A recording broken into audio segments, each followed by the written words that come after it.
teach mainly sophomores, but I've had a few kids. They're AP kids. They asked, like, hey, do you see what happened to Charlie Kirk? I said, yeah. I said I saw the clip on X of the shooting, when it happened, and well, what do you think about that? Like, well, what I think about it's not this isn't a place for us to talk about that. I'm like, how do you feel about it as a young person in this country who's a student in my classroom?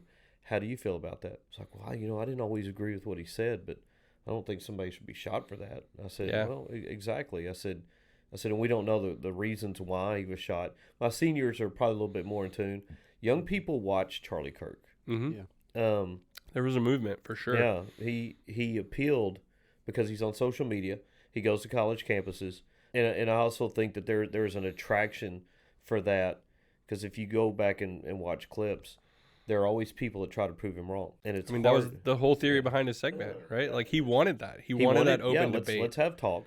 And what's funny is it's hard to prove people wrong when one side's debating facts. Because I saw a clip this morning where a girl, a college kid, was asking him, about why he's always advocating for men to be president.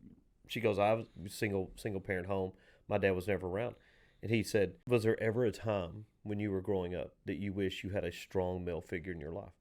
And she goes, well, I went to a wishing well with my mom one time, and I kind of wish. She goes, no, I'm talking about, like, you had to break up with your boyfriend, and you wish you had a father figure there, a strong male figure that could look at you and say, you're beautiful. And the look on her face was like, and the stuttering and stammering, like it was a gut punch. And you could tell in her face and in her lack of words as she's trying to come up with something to say, as she's struggling, you almost get the impression that she had never thought of it that way. Yeah. And I think that was one of the great things that Charlie was able to do was, have conversations with people and get them to think about things in different ways.